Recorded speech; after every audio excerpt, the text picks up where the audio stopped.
بسم اللہ الرحمن الرحیم۔ السلام علیکم ناظرین، دین دنیا چینل میں آپ کو خوش آمدید کہتے ہیں۔ السلام علیکم ڈاکٹر ذاکر نائک صاحب، برائے مہربانی میرے ایک سوال کا جواب دے دیں، میں بہت پریشان ہوں۔ میری ایک دوست ہندو برہمن ہے اور اس کو میرا گوشت کھانا پسند نہیں، کیونکہ ہندو دھرم میں گوشت کھانے کی اجازت نہیں دی گئی، اور مجھے گوشت کھانا بہت پسند ہے۔ جتنا پسند مجھے گوشت کھانا ہے اتنا ہی پسند مجھے میری دوست ہے، اور ہماری دوستی بھی بہت اچھی ہے، اس لیے اس کے کہنے پر میں ٹال بھی نہیں سکتی اور گوشت کھانا چھوڑ بھی نہیں سکتی۔ میری اس الجھن کا حل بتا دیں کہ کیا مجھے اس کے کہنے پر گوشت کھانا چھوڑ دینا چاہیے یا پھر اسلام اور سنت کے مطابق گوشت کھاتی رہوں؟ برائے مہربانی میرے سوال کا جواب ضرور دیجیے گا۔ ناظرین، یہ سوال ہمیں کامنٹ سیکشن میں ایک مسلمان بہن نے بھیجا تھا، جس کو اپنی دوستی اور گوشت کھانے کے درمیان ایک چیز کو چننا تھا۔ جیسا کہ آپ جانتے ہیں کہ ہندو مذہب میں گوشت کھانے کو برا سمجھا جاتا ہے، حالانکہ ان کے صحیفوں میں گوشت کھانے کی اجازت دی گئی ہے، مگر پنڈتوں کے کہنے پر ہندو گوشت نہیں کھاتے، اور عام طور پر ایسے مسائل کا ادنا سمجھ کر چھوڑ دیا جاتا ہے۔ لوگوں کے پوچھنے پر بھی بدقسمتی سے کئی مولانا حضرات اس کا تفصیل سے جواب نہیں دیتے، اور جب دیتے ہیں تو صرف اور صرف اسلامی نقطہ نظر سے ہی بتاتے ہیں، جبکہ سوال کرنے والے کو نہ صرف اپنے مذہب بلکہ جس مذہب سے متعلق سوال ہے اس سے بھی آگاہ کرنا ضروری ہوتا ہے۔ تو یہ سوال ایک خلش بن کر ذہن میں رہ جاتا ہے، اور یہی معاملہ سارا پروین نامی اس بہن کے ساتھ بھی تھا، جس کو گوشت کھانا انتہائی پسند۔ تو دوسری جانب ایک برہمن لڑکی سے دوستی بھی کافی گہری تھی، اور دوست کا کہا ٹالا بھی نہیں جا سکتا تھا، مگر سنت کو بھی چھوڑنے پر دل آمادہ نہیں تھا۔ تو ایسے میں سائرہ میں ہمیں ایک سوال بھیجا، اور اس کے مطابق ہم نے ڈاکٹر ذاکر نائک کے لیکچرز کی روشنی میں انتہائی ریسرچ کے بعد ان کا اسی موضوع سے متعلق ایک لیکچر ڈھونڈا، جسے ہم آپ کی پیش خدمت کر رہے ہیں۔ اس ویڈیو کو آخر تک ضرور دیکھیے گا، یہ سائرہ کے ساتھ آپ سب دیکھنے والوں کے لیے بھی معلومات اور علم میں اضافے کا باعث بنے گی۔ ناظرین، یہ سوال کہ کیا ایک مسلمان کے لیے گوشت کھانا واقعی ضروری ہے یا چھوڑا بھی جا سکتا ہے؟ ڈاکٹر ذاکر نائک کا کہنا ہے کہ ایک مسلمان چاہے صرف سبزی خور ہو اور گوشت نہ کھاتا ہو تب بھی مسلمان ہی کہلائے گا۔ اسلام میں یہ ضروری نہیں کہ آپ کو لازمی گوشت کھانا ہے، مگر اللہ تعالیٰ انسانوں کو اجازت دیتا ہے کہ وہ گوشت کھائیں۔ اللہ تعالیٰ سورہ مائدہ میں فرماتا ہے کہ اے ایمان والو، عہدوں کو پورا کرو، تمہارے لیے چوپائے مویشی حلال ہیں سوائے ان کے جو تمہیں آگے سنائے جائیں گے، مگر شکار کو احرام کی حالت میں حلال نہ جانو، اللہ جو چاہے حکم دیتا ہے۔ یہ سورہ نحل میں بھی لکھا ہے کہ تم مویشیوں کا گوشت کھا سکتے ہو۔ سورہ مومنین میں لکھا ہے، اور بے شک تمہارے لیے چار پایوں میں بھی عبرت ہے کہ ہم تمہیں ان کے پیٹ کی چیزوں میں سے پالتے ہیں، اور تمہارے لیے ان میں اور بھی بہت سے فائدے ہیں، اور ان میں سے بعض کو کھاتے ہو۔ اس آیت میں دودھ کی طرف اشارہ ہے۔ تو جب اللہ تعالیٰ ہمیں حلال جانوروں کا گوشت کھانے کی اجازت دیتا ہے تو ہم کیوں نہ ان کو کھائیں؟ Can be a very good Muslim even by being a pure vegetarian. It is not compulsory in Islam that you should have non-veg food. It's not compulsory.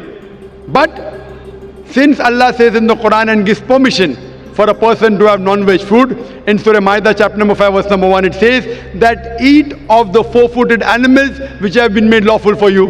So when Almighty God gives you permission to eat the meat of the lawful animals, then why should we not have? Doctor Zakir Naik نے سوال کو صرف مذہبی نہیں بلکہ science اور منطق کی نظر سے بھی سمجھایا، اور بتایا کہ اگر آپ تجزیہ کریں تو گوشت پروٹین سے بھی بھرپور ہوتا ہے۔ انسانی جسم کو 23 امینو ایسڈ کی ضرورت ہوتی ہے۔ ان 23 میں سے 8 ایسڈ ایسے ہیں جو کہ انسانی جسم خود سے نہیں بنا سکتا۔ ان کو لینے کے لیے ہمیں غذا کی مدد لینا ہوتی ہے، اور یہ 8 قسم کے ایسڈ ایسے ہیں جو انسانی جسم کے لیے نہایت ضروری ہیں، اور یہ 8 کے 8 ایک ساتھ کسی بھی سبزی میں نہیں پائے جاتے، یہ صرف گوشت کے اندر ہی موجود ہوتے ہیں۔ تو گوشت سبزیوں کی نسبت زیادہ فائدہ لیے ہوتا ہے، اور پھر ہم اس کو مویشیوں کے دانتوں کا تجزیہ کریں تو یہ چپٹے ہوتے ہیں، جس کے باعث وہ صرف اور صرف سبزیاں کھا سکتے ہیں، گوشت نہیں کھا سکتے۔ اگر ہم ان جانوروں کے دانتوں کا تجزیہ کریں جو شکار کرتے ہیں، جیسے کہ شیر، ٹائیگر، چیتا وغیرہ، ان کے دانت نوکیلے اور تیز ہوتے ہیں، جس کی مدد سے وہ کاٹتے ہیں، وہ صرف اور صرف گوشت کھا سکتے ہیں۔ نوکیلے دانتوں کی وجہ سے وہ چبا نہیں سکتے، اور اگر ہم آئینے میں اپنے دانتوں کو دیکھیں تو یہ صرف نوکیلے ہی نہیں بلکہ چپٹے بھی ہیں۔ اگر اللہ تعالیٰ چاہتا کہ ہم صرف سبزی خور بنے تو ہمیں نوکیلے دانت کیوں دیتا؟ مزید اگر ہم معدے کا تجزیہ کریں جو خوراک کو ہضم کرنے میں مدد کرتا ہے، بکری، گائے، بھینس اور دیگر مویشی صرف سبزیاں ہی ہضم کر پاتے ہیں، شیر، چیتا، ریچھ وغیرہ صرف گوشت کو ہضم کر سکتے ہیں۔ اور انسانی معدے کا تجزیہ کریں تو اس میں چھوٹی آنت اور بڑی آنت دونوں ہوتی ہیں، یہ سبزیاں بھی ہضم کر سکتی ہیں اور گوشت بھی۔ اگر خدا چاہتا کہ ہمیں صرف سبزیاں کھائیں تو ہمیں ایسا کیوں معدہ دیتا جو گوشت اور سبزیاں دونوں ہضم کر سکتا ہے؟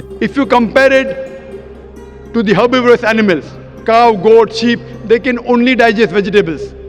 The digestive system of the carnivorous animals, tiger, leopard, lion, they can only digest flesh food, they cannot digest vegetables. The digestive system of the human beings can digest both. It has small intestine, big intestine. It can digest vegetables as well as flesh food. It can digest both. So if Almighty God wanted us to have only vegetables, Why did he give us the dialysis system which can digest both?